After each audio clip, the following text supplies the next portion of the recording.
Hey guys, so today's Techsploration is a bit of a fun one. We're going to see whether or not we can replace something like this, the Nintendo Switch, or maybe something like this, the PlayStation 4, or potentially something like this, the Xbox One, with something like this. So we're going to see whether or not something like the iPad, the iPhone, or an Apple TV can replace your at-home games console.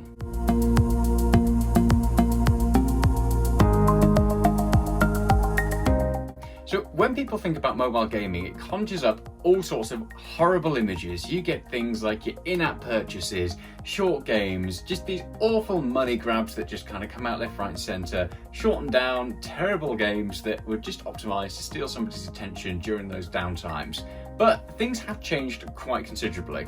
So when you start looking at the App Store now, you've got some really popular titles out there. You've got things like Fortnite, PUBG, Ark Survival Evolved and Call of Duty Mobile. So some really big name games out there that developers are starting to take seriously. So one of the other things that we're really starting to see that makes this a viable gaming option is we're getting crossplay from things like the iPhone and the iPad as well. You can play on Fortnite on the iPad and pick up with your friends over on a console, which is a really neat little feature. So another massive thing that happened last year is Apple have finally started to allow you to use third-party controllers. So like the Xbox One controller, the PlayStation 4 controller, so you're no longer forced to use those awful MFI controllers that didn't support L3 or R3 buttons. You can now hook up your main games console controller to something like the iPad or the iPhone, which is absolutely awesome. Throw in something like this. This is an accessory that you clip onto the controller and allows you to clip your iPhone to it, and you've got something that's quite akin to a Nintendo Switch. It really brings the experience forward and makes it a lot closer to using an actual console. I love using something like Call of Duty Mobile with the Xbox One controller on my iPad, and with the 120Hz refresh rate, it just looks absolutely stunning and is very close to I guess what I'd expect from a games console. When you start considering that, and then you throw in the backlog of old classic games that have also started to be ported across onto the iPhone and the iPad, you've got a massive library that you can play through. You've got some old classics like Star Wars Knights of the Old Republic, Rome Total War, and Company of Heroes. Things like Baldur's Gate are on there as well, and there's a massive library out there that you can play through. And these games work really well with touch, and a lot of them have been optimized as well to use a controller. So you're gonna have a blast either way, and there's a lot of games to choose from that are console quality at the end of the day. So that all sounds pretty damn great, right? You could probably replace your console with something like an iPhone or iPad with the way I've been going on. Could you? Now, that question all depends on what type of gamer you are and how much you are into gaming and playing the latest titles. And really, the biggest thing rests on Apple themselves. They've got some absolutely killer hardware out there. There's no denying that. You've got things like the iPhone, the iPad, and the Apple TV. And year on year, they're getting better and better, and they're supporting more and more input functions, which is absolutely awesome. But I've said for years that Apple have been poised on the edge to take over the console space. But they just seem to keep shooting themselves in the foot, and there are some shortcomings when it comes to gaming on the iPhone, iPad or Apple TV. I'm going to list a couple of them just so you know. So the first thing that I only found out not so long ago, developers are required to have all of their applications and games developed for touch first. Now, you might kind of be looking at me and thinking, well, of course, you're using it on a touchscreen device, something like the iPad or the iPhone, and that does make sense. You want to have your applications and your games optimized for touch. However, it's going to hold back a massive amount of developers from actually porting their games across onto an iPhone. Imagine bringing a new title across onto the iPhone or the iPad, and you've got to get that first-person shooter fully optimized and working with a touchscreen. It's probably not going to happen, or it's going to be an awful experience, and that's going to put developers off. I think the public and gamers are smart enough really to find their own little space, and if the App Store had something on there which was labelled controller input only, I'm pretty sure we could figure out that those games require a controller, have it in big broad letters, whatever you need. But removing that caveat would really start to move development forward, and it would allow a lot more developers to bring their games across, especially those ones that are built for consoles, built for controllers and not touchscreens. It means that it's going to work across on those devices. And like I said, the public are smart enough, for the most part, to pick those titles up and understand that you need a controller to play certain titles. Android TV did it. When I had my Nvidia Shield, I had an option on there to search through the games that required a controller, and that's where you start to see some of those more console ports across on there, and things like Half-Life 2 were available. You couldn't play it on something like the Nvidia Shield tablet without the controller because it wouldn't work. It wasn't optimized for that. But you understood that right from the get-go. I'm pretty sure Apple can manage to find a way to make that clear to the public.